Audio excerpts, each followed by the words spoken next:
All right, good morning. Welcome to the joint meeting of Senate Finance and Assembly Ways and Means. I'd like to call this meeting to order. And if we could please, the committee secretary, please call the roll. Assemblywoman Benitez Thompson. Here. Assemblyman Frierson. Here. Assemblywoman Gorlow. Here. Assemblywoman Hodeggy. Here. Assemblyman Levitt. Here. Assemblywoman Miller. Here. Assemblywoman Monroe Moreno. Here. Assemblywoman Peters. Here. Assemblyman Roberts. Here. Assemblywoman Titus. Here. Assemblywoman Tolles. Assemblyman Watts. Here. Senator Canizaro. Senator Dennis. Here. Senator Dondero Loop. Here. Senator Goycochea. Here. Senator Hammond. Here. Senator Kiekefer. Here. Senator Ratty. Here. Senator Severs Gansert. Assemblywoman Carlton. Here. Chair Brooks. Here. So Senator Severs Gansert will be joining us via Zoom or telephone. And please mark the other members present as they arrive. Today we have a short agenda. We are going to, the first thing on the agenda is we're going to have a continuation of our discussion of K through 12 funding from last night, and then we'll go into public comment. Right now, staff is distributing a document that is similar to the document that we had last night in our subcommittee closing report that was based upon the decisions made by the subcommittee and then decisions made in full committee last night to accept that report. And it was page 21 and through 24 on our documents last night.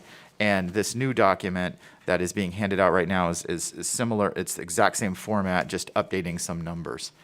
And we're joined this morning by Mr. Wayne Thorley and Ms. Sarah Kaufman, and by the rest of our fiscal staff. And we have the education team joining us today via Zoom on the screen, and for our fiscal education team.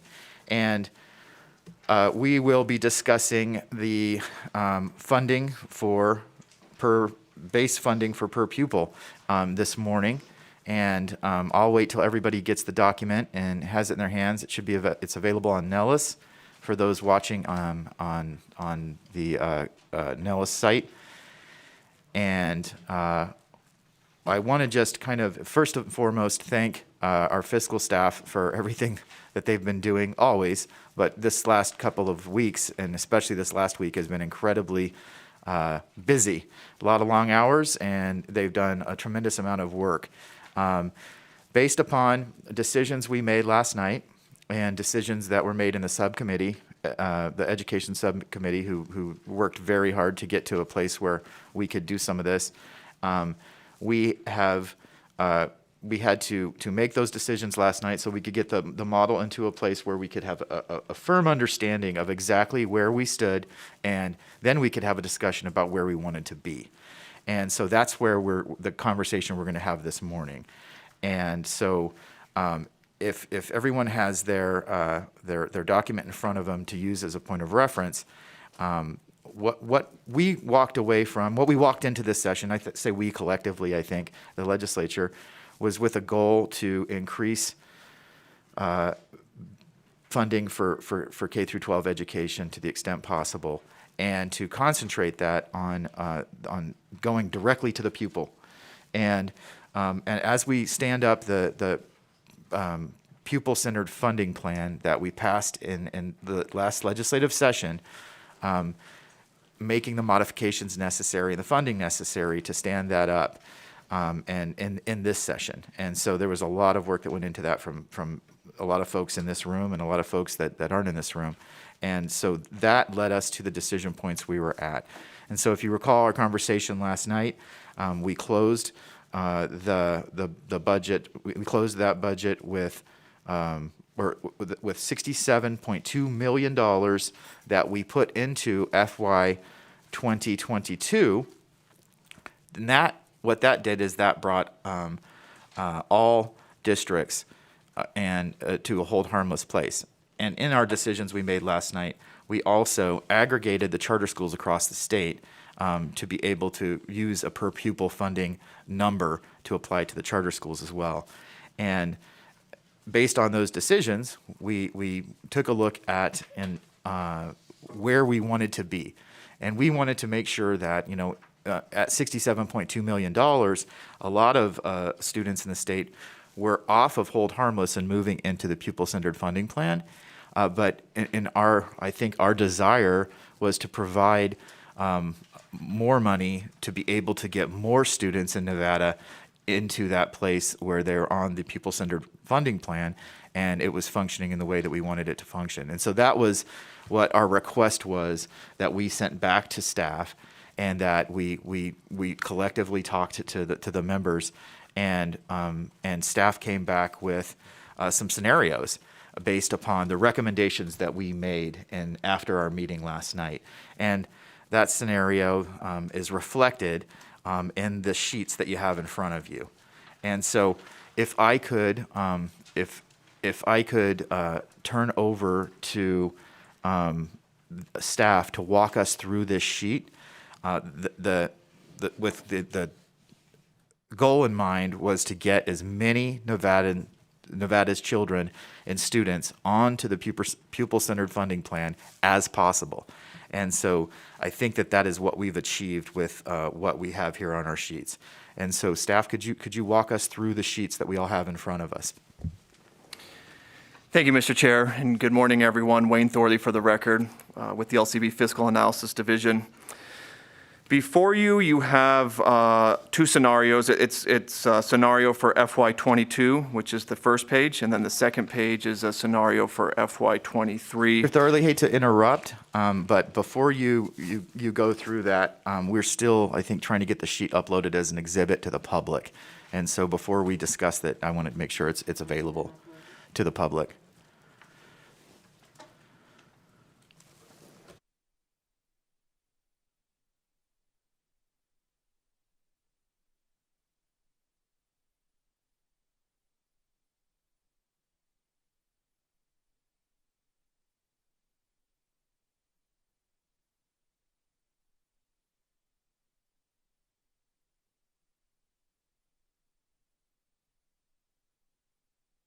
All right, it is uploaded, and that it would be on the exhibits. If you go to the meeting page for today's meeting, joint meeting of the Senate Committee on Finance and Assembly Committee on Ways and Means, and go to the exhibits, there are 3 exhibits, and one of the exhibits is the PCFP 2021-23 Biennium Draft, and that's the document that we'll be working off. Is that correct, Mr. Thorley? And so that, for those watching and on their computer and in public, that's what we'll be working off of. So please, Mr. Thorley, go ahead. Thank you, Mr. Chair. Again, for the record, Wayne Thorley, LCB Fiscal Analysis Division. The two documents before you, again, the first one is for FY22 and the second one is for FY23. These documents are very similar, as the chair mentioned, to tables that were provided in the subcommittee closing report that the Joint Full Committee looked at yesterday afternoon. The numbers, however, have been updated. I'll start by mentioning the total increased funding in the scenario per fiscal year, and then I'll walk a little bit through the table, and then happy to answer any questions that the committee members might have. So in FY22, as the committee members will recall, and as the chair just mentioned, the committee yesterday afternoon, evening, voted to allocate an additional $67.2 million from the general fund in FY22 to K-12 education funding for the adjusted base per pupil. On the first page of the document in the FY22 scenario, there is an additional $207.8 million in the scenario, bringing the total additional funding with the additional general funding approved by the money committees yesterday for FY22 to $275 million general fund in FY22.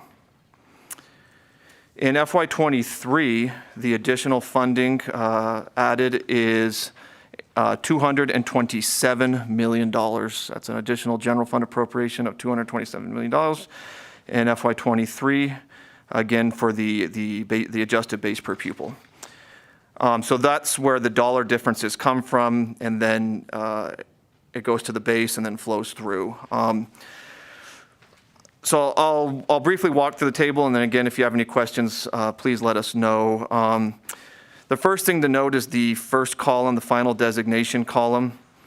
That lists, under this scenario, whether a school district would be on the People-Centered Funding Plan or would be under a hold harmless scenario, meaning their funding for 22 or 23, whichever table you're looking at, would be held harmless at the FY 2020 level.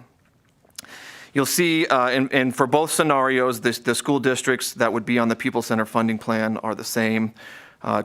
Churchill, Clark, Lander, Lyon, Mineral Nye, Washoe, White Pine, Davidson Academy, and all the charter schools would be on People-Centered Funding Plan under these scenarios, and then all the other schools would be under hold harmless. And then the next column is the total adjusted base per pupil funding. So the adjusted base per pupil funding takes into account the Nevada Cost of Education Index and the other equity allocations, the small school district, the attendance area adjustment that the committees approved last night. To get an adjusted base per pupil amount, the statewide adjusted base per pupil amount in 22 would be $7,455, and in 23 would be $7,546. I want to stress this is just the adjusted base per pupil amount.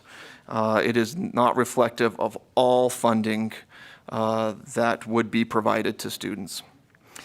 The next columns are the weighted funding. So there's the additional funding that's provided to students, English learners, at-risk students, and gifted and talented students.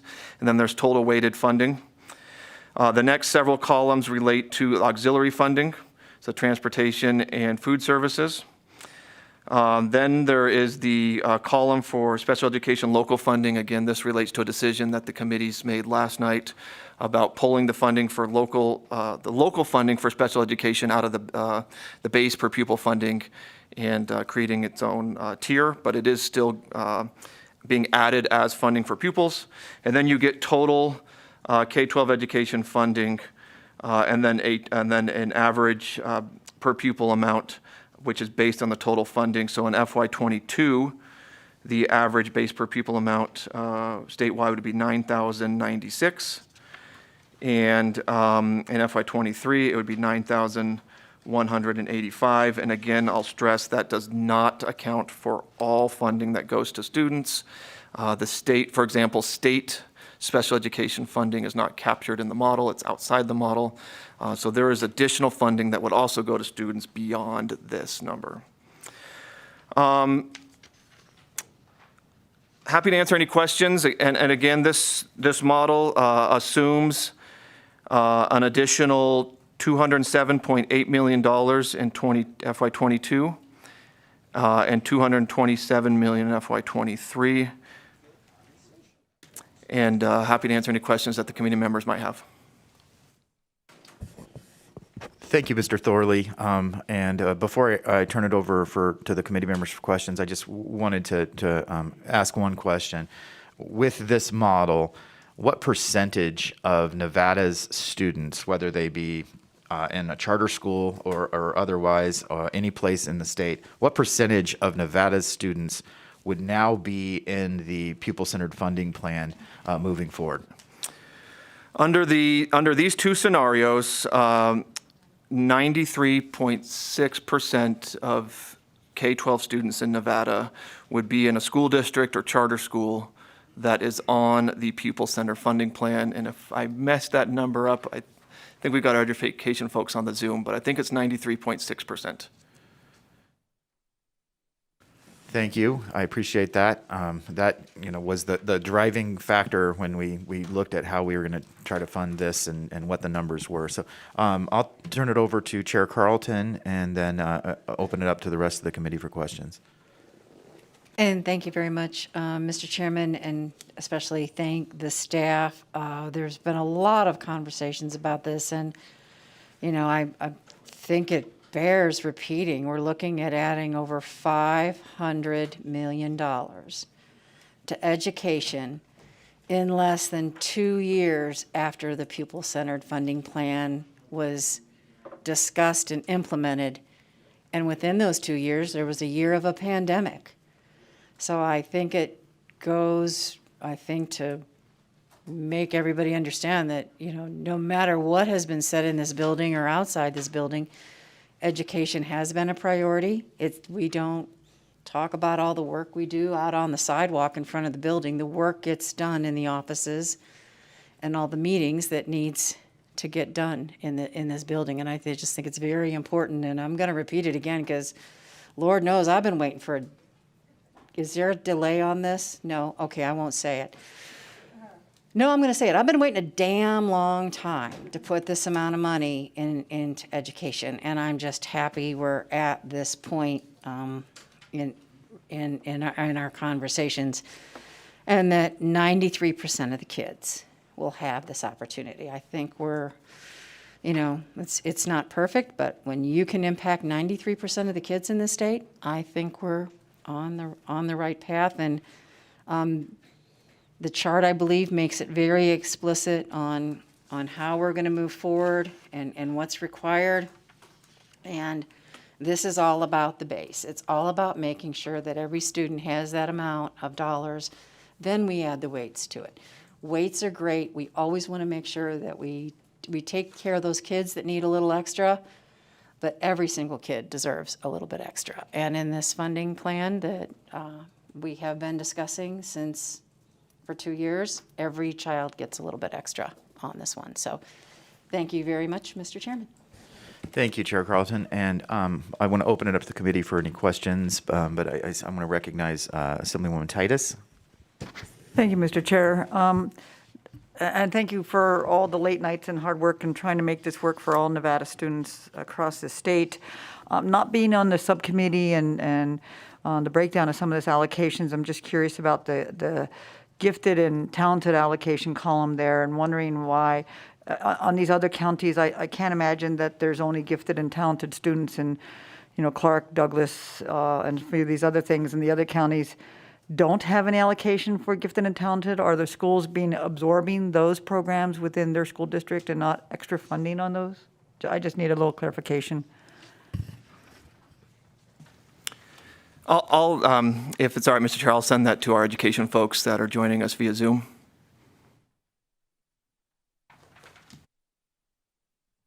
Madam Chair, or Mr. Chair, for the record, Adam Dross with LCB Fiscal. I would just note that to receive special education funding, there's an identification process. Gifted and talented. There's an identification process in place. A certain number of hours have to be of instruction, as well as certain teacher certification needs to be achieved to receive that gifted and talented funding. The services still could be provided by the local. But services could still be provided by the local school district or charter schools. So just for a follow-up on that, if I might, Mr. Chair. So just for clarification, nothing's restricting these schools from having those programs, but there's no allocated money specifically for those programs. There has to be a criteria that is applied for through the state funding. I mean, a little bit more detail, please. That is correct. The school districts and charter schools could provide that funding, but the students may not be identified based on those criteria. In addition, I would note that students receive the highest weight available, and gate is further down the line, so it could be that they were excluded due to those unduplicated counts. Yeah, I'll follow up with that afterwards because I'm still a little confused and concerned, actually, that perhaps we're leaving out some. I've said publicly many times that the old No Child Left Behind meant sometimes that no child gets ahead, and I certainly wouldn't want to leave some of these gifted and talented kids throughout our state behind. Thank you. Thank you, Assemblywoman. Senator Kekeffer. Thank you, Mr. Chairman. Appreciate the opportunity. And I wanted to piggyback a little bit off what Chair Carlton was saying, because I think the effort by this legislature and this body in particular to make this a priority and commit to getting the pupil-centered funding plan to function as I think we had designed it is quite an achievement, knowing where we started this session. And it will certainly put some upward pressure rather than downward pressure on future sessions and future executives to continue funding education in an increased method, and I think that's the point. So I'm certainly happy with what we're doing today. It's not every day that you get to do something that I think will be significantly impactful for students, but I do think today is one of those days, and I'm happy to be here. Thanks. Thank you, Senator. Do we have any questions from the committee? Any comments from the committee? Speaker Frierson. Thank you, Mr. Chair, and I want to thank Chairwoman Carlton for the point that she made. I think it's important for folks to realize, and we went through this last session where we spent 119 days being accused of not caring about anything to come out and increase per pupil spending by $1,000. And here we are now looking at, I think, historic support for public education, which, again, it doesn't happen on the sidewalks. It also doesn't happen on social media. While all that's going on, we're working with our staff, who probably got about 3 hours of sleep over the last week per night, to try to do the right thing by our kids. I do have a question, though. On the documents that we have, could you kind of roll out, firstly, how the per pupil spending on a state level now compares to how it was 2 years ago? And then actually, I'll just put it all out there. Also, I recognize that there's a state per pupil, and then there's a average collective per pupil that includes funds that are not in the model. So could you go over how, the change in the per pupil on a state level, as well as the change in the average with all of the money outside of the model as well, so the record's clear?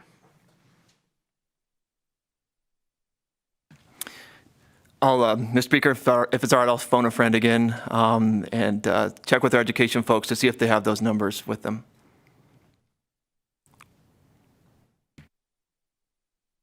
Thank you, Mr. Chair. For the record, Adam Dross with LCB Fiscal. Speaker, in response to your question, I would note that we are planning in the K-12 funding bill to compile all funding that is provided for K-12 education, excluding federal funding that's provided directly to the school districts. So we will provide that information similar to what was provided in the 2019 K-12 funding bill, and that should provide the comparison you need based on all final legislative action and all K-12 budgets. Thank you. And if I may, Mr. Chair, from my recollection, I believe we were upwards of about $6,200, $6,300 per pupil in simply the state fund, and what is reflected now is upwards of $7,400 plus in the state flow. And then I think we were around 10,000 collectively across the board with the average, including money outside of the formula. While this reflects 9,000 per pupil average total, that does not include the federal money. So again, I just want to make it clear there is a noted difference in what we're doing despite the pandemic, despite the shutdown, despite our budget challenges. That reflects that we are still working to make sure that as many kids as possible are captured in what we're trying to do and rethinking how we fund education, and in a significantly increased manner. Thank you, Mr. Speaker. Assemblywoman Tolles. Yes, thank you so much, Chair. And, last night hearing some testimony brought me back to 10 years ago, sitting in those seats, testifying as a mom before this committee, and actually went back and read my notes yesterday from that testimony. And at that time, we were facing cuts that were going to put us at 53rd in the nation, behind Guam and the Mariana Islands. And so I'm grateful to be having this discussion today, and grateful to be doing more. It's long overdue, and appreciative of all the work staff and this committee and leadership and everyone has put into this. So I can't let that moment pass without acknowledging that. And I would be curious, along with the speaker's question, or excuse me, I don't know what we call each other in these committees, but I'm fogging up my glasses. I'm so emotional over all this, but I would be curious to know at the end of the day what that final per pupil amount is, and I know that's forthcoming, but also what that would mean to our ranking, because we keep hearing 48th, 48th, 48th, and I just want to know when we leave here what that actually translates to. Thanks. Thank you, Assemblywoman. Senator Dennis. Thank you, Mr. Chair. I appreciate, I agree with the comments. We've been talking about kids, and if my math is right, upwards of 450,000 of our kids are going to do better, and the rest are going to at least be where they're at or a little better. And so this is a huge thing. As one who has, I've spent my whole legislative career working on trying to get education funding at the levels where we need to be in. This is a huge step for us in implementing the people-centered funding plan and increasing the funding, especially as with the comments that have already been made. We still have a ways to go, but I'm just ecstatic that we can even have these discussions and actually understand what we're talking about when we're talking about this funding for our kids. And so this is a good day, and we're going to continue to have, we need to work hard to continue to have good days, but I appreciate all the work that's been done and that we could move quickly to be able to get these answers and so that we can make good decisions. So thank you. Thank you, Mr. Chair. Thank you, Senator. Do we have any more questions or comments from the committee on this additional funding? All right, so just I just want to go back and verify. We're talking about, in addition to the $67.2 million that we did last night, which kind of created the base and set us up for being able to even have this conversation that's taken place. I feel like I was just sitting in this seat. And over the night, and a lot of hard work was done in the middle of the night and trying to take the information that we gave our team last night based on the decisions we made last night. So $67.2 million last night, an additional $207.8 million in FY22, and then an additional $227 million in FY2023. That's over $500 million, and it moves 97% plus or 93% plus of our kids, students in the state, into the pupil-centered funding plan, which really provides a tremendous amount of transparency of where all this money is coming from and going.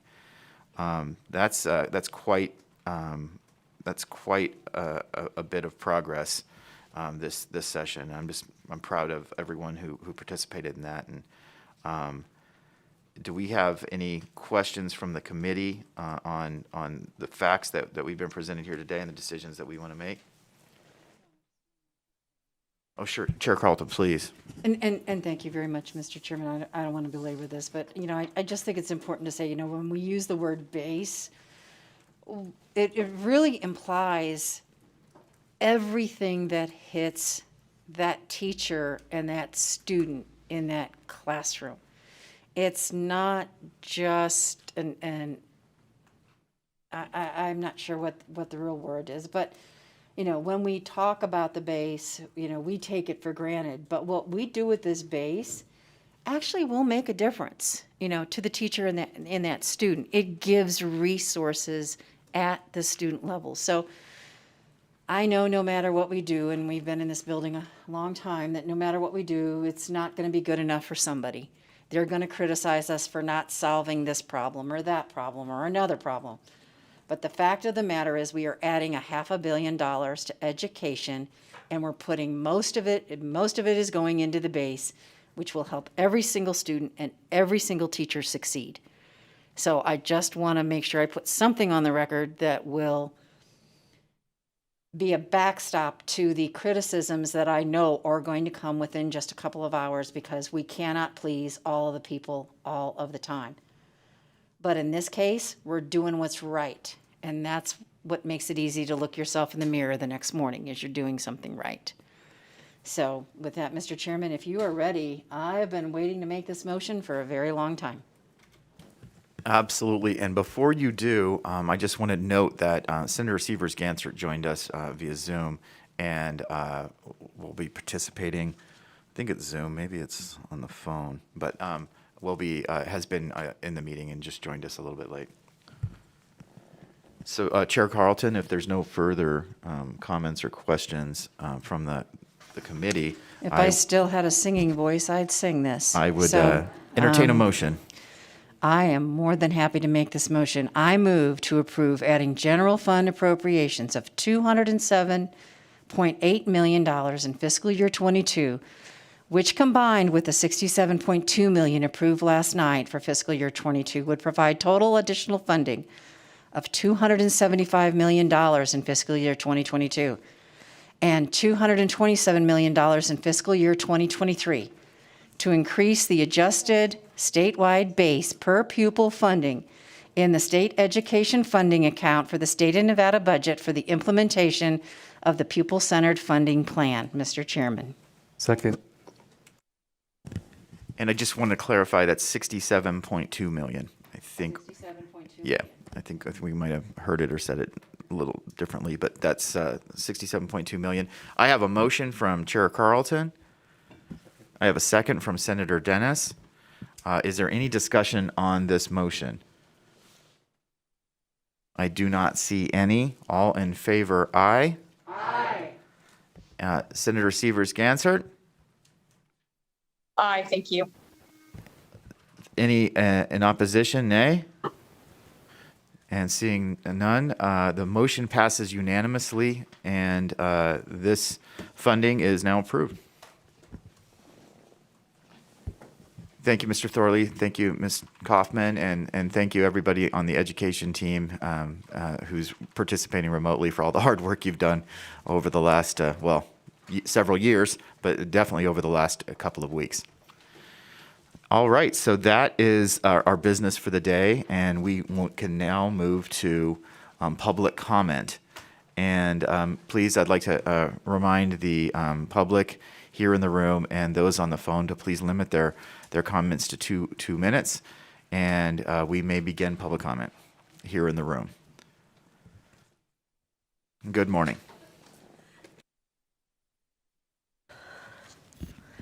Hello, and thank you, Committee Chair Brooks and Chairwoman Carlton. For the record, my name is Hava Ahmed, Hawah, AHMAD, and I'm here representing the Clark County Education Association. CCEA represents over 18,000 licensed educators and is the largest independent teachers association in the country and in Nevada. We engage in bipartisan advocacy to advance public education in Nevada. First, I want to begin by thanking this legislature, and specifically this committee, on all of your hard work on the pupil-centered funding plan. CCEA's board and membership are very appreciative of your attention to detail to get the PCFP off the ground. For years, the Nevada K-12 education system has been underfunded. In Clark County, educators have always tried to do their best with the resources available to provide their students with the best quality education possible. However, year after year, our educators have seen how the lack of funding has negatively impacted their students' education. Now, with the PCFP, we have an opportunity to change how our educators and students are supported in Nevada by changing how we fund education.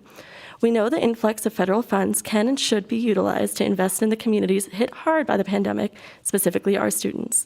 But we also know that one-time funds will not be used as sufficient investment in K-12. We need to add additional revenue to make our goals a reality. And the Commission on School Funding's April 23rd, 2023 report. I am so sorry. Oh my goodness. We just really want to thank you guys for everything you're doing. I am sorry. I just changed that public comment a second ago and emailed myself the wrong one. So more so than anything, we are incredibly appreciative of the changes in the numbers that just occurred today. And we really do look forward to working with every stakeholder, the legislature, the governor, mining, and gaming to ensure that we can continuously fund education. I don't think we can express our appreciation more than we already have, but we are going to continue to try.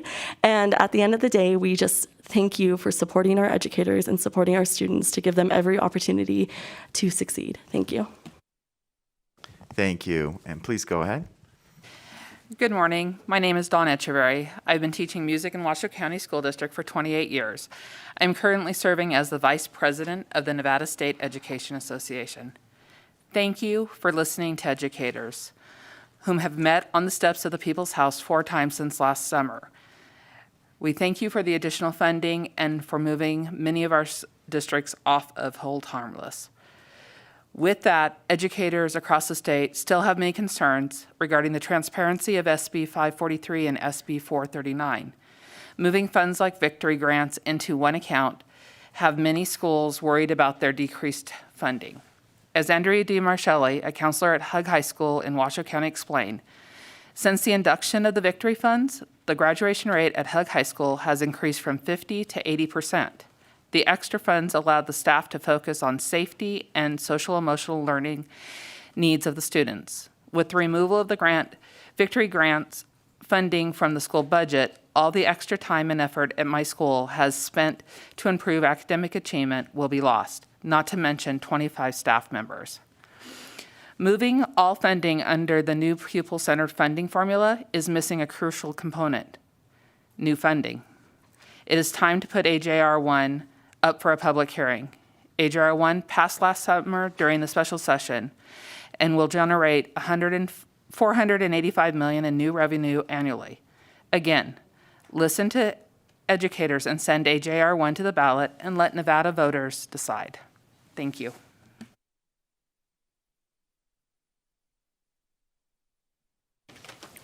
Members of the Joint Committee, for the record, my name is Victor Salcido, and I'm here with the Charter School Association of Nevada. I just wanted to take a moment to express our appreciation for all the work you have done, all the work LCB staff has done and the Department of Education has done over the last number of years to get us to this point. We look forward to seeing more detailed workbooks to be able to better understand the impact on individual schools, because while I understand what was going on here is obviously very positive news, by lumping all the schools together, we're still got to decipher exactly what the impact on individual schools are. But I'm confident, based on the fact that you've so carefully made sure that no one is harmed, that will be the case as well. So thank you for that. I also want to express that Chairwoman Carlton's comments are not lost on us about being able, the significance of being able to do this in a year where we had this pandemic is extraordinary. And so I thank you for that. And again, we look forward to getting more information as the dust settles. Thank you. Good morning, Mr. Chairman, Chris Daly, Nevada State Education Association, the voice of Nevada educators for over 120 years. First of all, let me say thank you to the committee staff for their work on this budget. I appreciate that there have been and there continue to be many moving parts between switching to a whole new funding formula, federal funds that are in play, certainly decades of chronic underfunding of public education. And I do want to acknowledge and appreciate the movement in the right direction on this budget. As someone who over the last 30 years of my life spent 10 years as a community activist and an affordable housing advocate, spent 10 years as an elected official in San Francisco on the Board of Supervisors, dealing with perhaps equally complicated budgets. And then the last nearly 10 years working in the House of Labor. I just want to point out that there is a collaborative, sometimes contentious, but ultimately necessary process between inside the halls and corridors of power and outside the halls and corridors of power. That people raise their voice to ask those who are elected to address their concerns and remedy their issues. This year, we've been talking a lot about listening to educators, because I think last session we felt that educators were shut out of many of the discussions and debates. I think your action today is part of that process in terms of that relationship and listening to educators. I would say, you foreshadowed this, but while the action taken in this committee is an excellent step forward, there will continue to be work that needs to be done. Those of us outside of the buildings of power will continue to raise our voice and point out issues and possible shortcomings.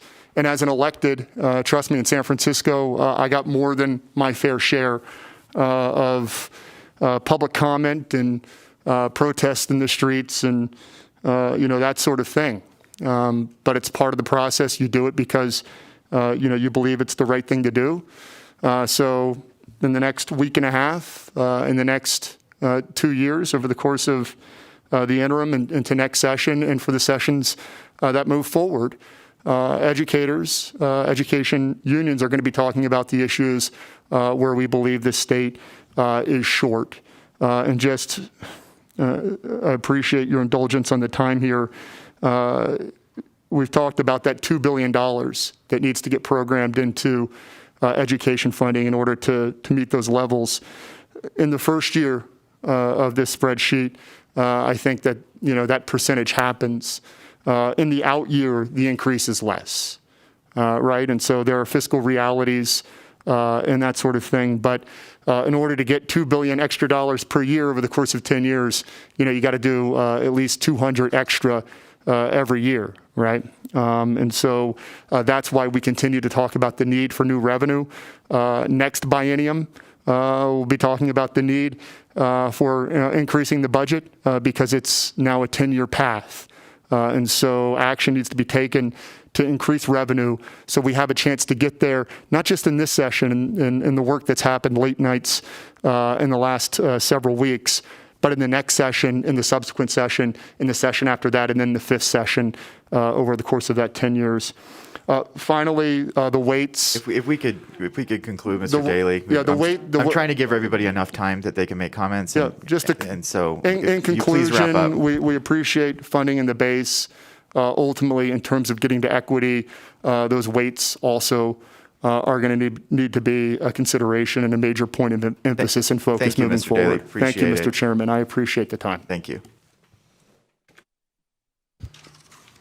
Madam Chair, or Mr. Chair, Madam Chair, members of the committee, Brad Keating for the record. I have no prepared remarks today other than to come up and thank each of you for the jobs that you do every single day, not only during this 120-day session, but throughout the interim as well.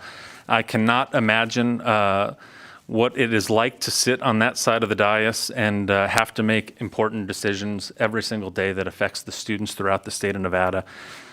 Too many times we are in your offices asking for things, one thing after the next, and here is an opportunity for me to come up and simply say, thank you for what you do every single day, and thank you for looking out for the children of the state of Nevada. Thank you.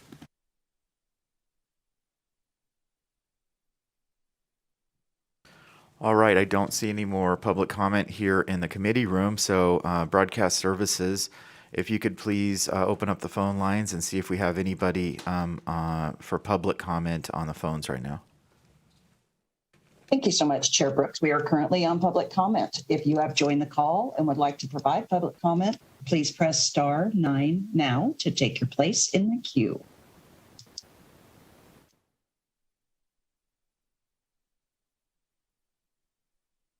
Caller with the last three digits, 687, please press *6 to unmute. Thank you, caller. Please slowly state and spell your name for the record. You have 2 minutes and may begin. Hello, and thank you, Committee Chair Brooks and Chairwoman Carlton. For the record, my name is Marie Nices, MARIE-NEISESS, and I'm the president of the Clark County Education Association. CCA is the official bargaining partner of the Clark County School District, representing over 18,000 licensed educators. CCEA is the largest independent teacher association in Nevada and the country. We engage in bipartisan advocacy to advance public education in all of Nevada. Thank you to this committee for your hard work on the pupil-centered funding plan. For years, we have underfunded the Nevada K-12 education system. With this recent pandemic, many of the issues that already existed were exacerbated. Educators have always had to make do with limited resources and stretch dollars as far as possible. But because of that, our students have suffered. With the changes to the PCFP, CCEA is confident that we are on the right track to putting our students first. We do not take the addition of the new revenue lightly. CCEA understands that in order to increase revenue in K-12, CCEA we must look for continued funding. CCEA is very optimistic, and at the current numbers, we look forward to the final product. CCA thanks you for all your hard work, but we ask you to join us to support our educators and students, and we stand ready to work with the legislature, governor, gaming, and mining to find a solution. We cannot wait to continue discussing how to ensure that the K-20 education delivery system is about students. Again, thank you for your hard work this legislative session. Thank you. Next caller, please. Thank you, Chair. Caller with the last three digits, 092. Please slowly state and spell your name for the record. You have 2 minutes and may begin. Thank you, Mr. Chair, members of the Committees on Finance and Ways and Means. For the record, Alex Bybee, representing Communities and Schools of Nevada, ALEXBYBEE. And on behalf of Communities and Schools and our Board of Directors, we want to extend our gratitude and thanks to the committee and stakeholders for their hard work on implementation of the pupil-centered funding formula. This is an important step towards equity for our state, and Communities and Schools stands ready to be a partner in implementing supports and interventions that get our kids across the finish line. So thank you, and I'm happy to answer any questions the committee might have. Thank you. Next caller, please. Thank you, Chair. Caller with the last three digits, 743. Please slowly state and spell your name for the record. You have 2 minutes and may begin. Good morning. My name is Phil Kaiser. I'm a high school government teacher and the president of the Washoe Education Association. Regarding K-12 funding, we're all aware Nevada has consistently ranked near the bottom of the United States in per pupil funding. And even before the pandemic, funding was not keeping pace with inflation. Then the virus and economic crisis led to major cuts to education last year. We appreciate the efforts to backfill the cuts that were made in 2020, in particular early literacy, class size reduction, and the base. However, there are still issues in the new funding formula that need to be addressed. In particular, SB 543 doubled the ending fund balance that districts are required to have to 16.6%. Previously, the Nevada Administrative Code only required an 8.3% ending fund balance. In addition, any amount over 16.6% will be swept into the Education Stabilization Fund. This essentially walls off millions of dollars to be held in reserve, which means school districts can't spend that money for technology or textbooks or teachers. While we appreciate the increase in funding, as you know, $200 million per year for 10 years will require a long-term funding source. We look forward to working with you to find that funding source to get done for what the students of Nevada need. Thank you. If you have joined the call and would like to provide public comment, please press star 9 now to take your place in the queue.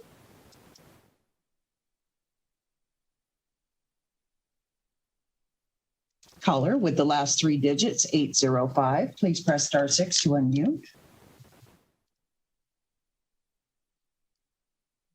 Thank you, caller. Please slowly state and spell your name for the record. You have 2 minutes and may begin. Hi, my name is Ben Salco, BenSalkowe. I'm the principal for Equipo Academy, a middle and high school, public middle and high school in East Las Vegas, serving first-generation college students. I wanted to call in this morning to congratulate the members of the committees for the work on the pupil-centered funding formula. I remember studying the current formula as a student in my administration coursework, and I hope that the history of this decision-making and the work that you've all done gets updated into those courses, because it's historic and it's important, and I appreciate everything you all have done to get to this point.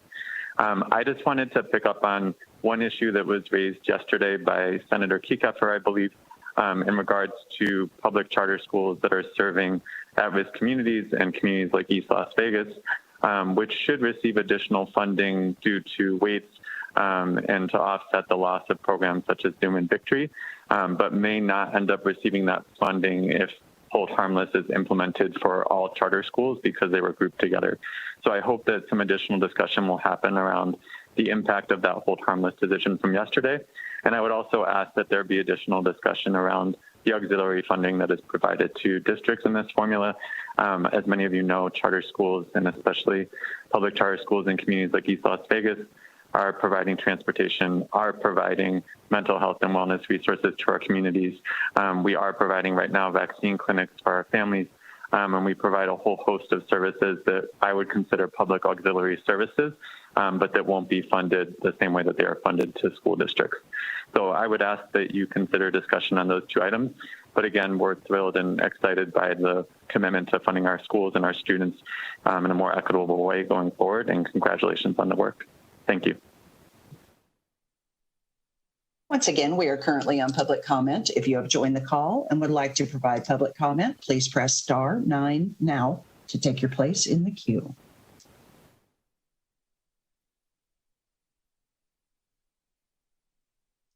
Chair, there are no additional public comment callers at this time. Oh, I'm sorry. So we have a person who just raised their hand. May I go ahead and ask them to unmute? Yes, please. Thank you so much, Chair. Appreciate that. Caller with the last three digits, 653, please press *6 to unmute.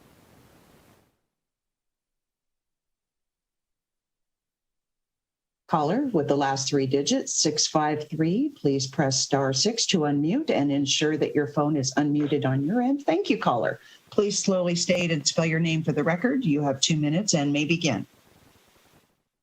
Thank you, ma'am. Good morning, Chair Brooks and Madam Awesome Chair Carlton. My name is Dora Martinez. I represent the Nevada Disability Peer Action Coalition, and we just want to say thank you so much for all the work that you guys all have done, and we appreciate the time that you put in to include everybody. Thank you so much. Have a good morning. Chair, there are no additional callers in our queue at this time. Thank you, Broadcast Services. I appreciate that. And thank you for all the public comment here in the room and on the telephones today. And thank you for all the hard work of the fiscal staff and of the committee staff and of these Ways and Means Committee and Senate Finance Committees. And with that, we are adjourned. So with that, committee members, we need to allow staff to be able to turn the room around. Senate staff is currently chairing. We will go to Assembly Ways and Means staff. So give us probably 20 minutes, 15 to 20 minutes. Please be back in the room in about 15 so that we can do the joint meeting with Assembly Ways and Means and Assembly Education. Thank you. And Senate Finance make its way down to 1214, and we'll get started as soon as fiscal staff wraps up here and then gets down there, so probably about 15 minutes.